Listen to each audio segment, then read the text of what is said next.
নমস্কাৰ আপোনালোক সকলোকে মোৰ ইউটিউব চেনেল আসাম এক্সাম কৰ্ণাৰলৈ স্বাগতম জনাইছোঁ। Guwahati university B.Ed common entrance টেষ্টৰ ইতিমধ্যে ৰিজাল্টসমূহ দিলে। তাৰপিছত গুৱাহাটী ইউনিভাৰ্চিটিৰ আণ্ডাৰত থকা কলেজবোৰত আপোনালোকে অনলাইন আৰু অফলাইন যোগে এডমিশ্যন ল'ব লাগিব। প্ৰথম মই কেইখনমান কলেজৰ নাম জনাই লৈছোঁ আজি। প্ৰথম হৈছে Rangia college. Rangia teacher training কলেজত আপোনালোকে অনলাইন আবেদন কৰিব লাগিব। তাৰ কাৰণে আপোনালোকে অনলাইন আবেদন কৰিব পাৰিব 12 আগষ্টৰ পৰা। ইয়াত নটিছত উল্লেখ কৰিছে যে 12 আগষ্টৰ পিছত অনলাইন আবেদন আৰম্ভ হ'ব।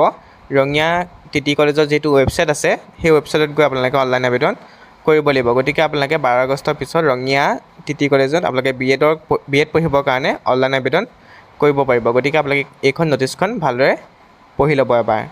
তাৰপিছত আপোনালোকক মই জনাম এখন বেলেগ কলেজ, সেইখন কলেজ হৈছে আপোনালোকৰ কৃষ্ণ বৰা B.Ed কলেজ।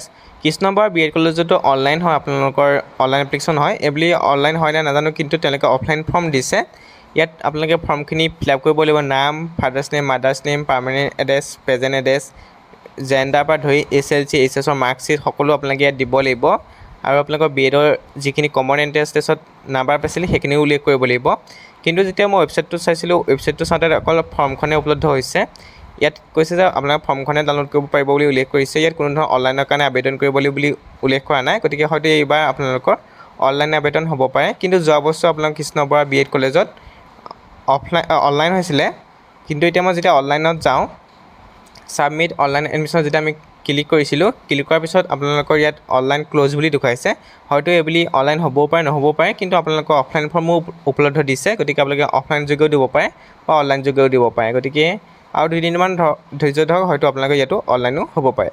তাৰপিছত আহিলে Biswanath college of education. Biswanath college of এডুকেশ্যনো আপোনালোকে গুৱাহাটী ইউনিভাৰ্চিটিৰ আণ্ডাৰত আছে এখন B.Ed কলেজ।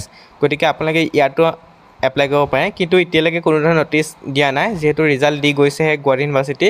গতিকে এই সপ্তাহৰ ভিতৰতে আপোনালোকৰ নটিচ জাৰি কৰিব বিশ্বনাথ B.Ed কলেজে। গতিকে আপোনালোকে এইবিলাক কলেজত পঢ়িবৰ কাৰণে অনলাইন আবেদন কৰিব পাৰিব। গতিকে আপোনালোকে অনলাইন আবেদন কৰি বা অফলাইনৰ যোগে এডমিশ্যন ল'ব পাৰিব।